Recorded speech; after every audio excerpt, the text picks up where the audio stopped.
Welcome back to Tipping Point. I'm your host, Kara McKinney. In an opinion piece published today in the Courier-Journal, Kentucky Senator Rand Paul is breaking with some of his Republican colleagues over a proposed bill known as the Restrict Act that would ban the social media app TikTok.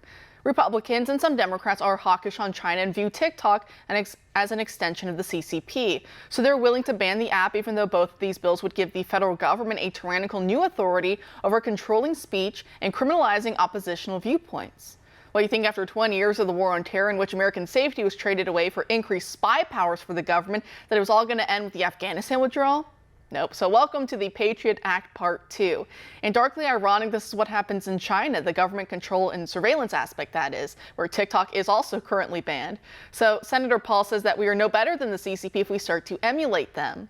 This proposal comes after TikTok CEO testified before a panel in the House of Representatives last week. The CEO denied that the app's parent company, ByteDance, which is partly owned by the Chinese government, permits Beijing to access the data of American users. And he fired back at U.S. legislators for all the data privacy leaks from American-based big tech companies like Facebook.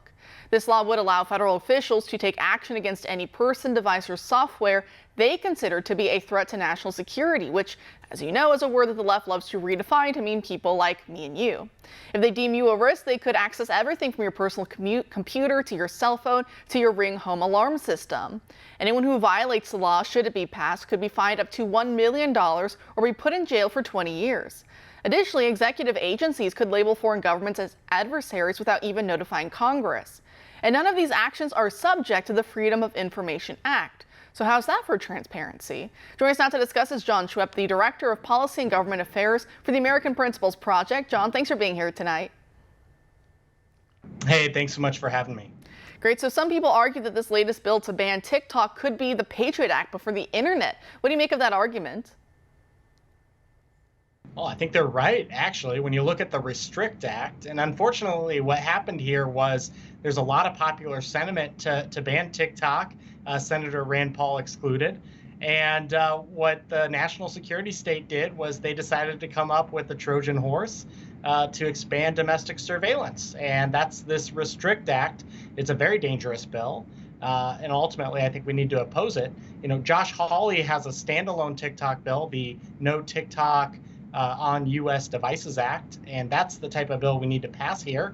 It has overwhelming bipartisan support, but unfortunately, you know, we're kind of stuck in the mud here, and I think actually TikTok's activists, their shills, are taking advantage of this confusion and trying to get people to think the Restrict Act is the only way to ban TikTok, and that's just not true. We have a fine bill, it's Hawley's bill, and we need to pass it.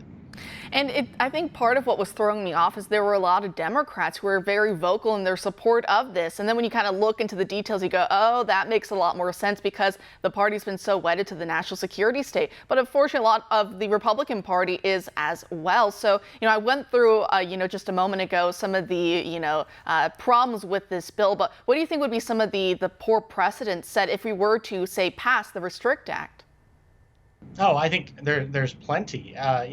We're talking about pretty much getting rid of VPNs in this country. We're talking about giving the government all sorts of oversight over, your personal devices, anything in your home that's connected to the internet, the ability to spy, all the things that Edward Snowden, when he whistle blew, talked about happening.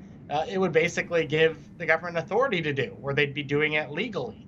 So I think it's really important we oppose this. Ultimately, if this passes, which I don't think it will, Kara, but if it does pass, this is like the Senate Republicans just, coup de grace, right? It would just be unbelievable to see that happen. This is really, I think, worse than the Patriot Act.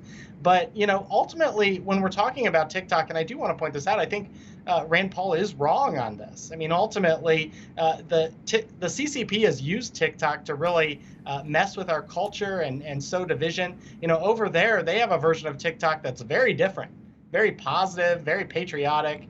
And over here, we have something that's pretty, frankly, on some level, pornographic. So I think it's important we do ban this. But again, we have to oppose any effort to grow the national security state. And of course, that's a fine line to walk, because whenever you talk about legislation in D.C., there's always different vested interest groups behind. So they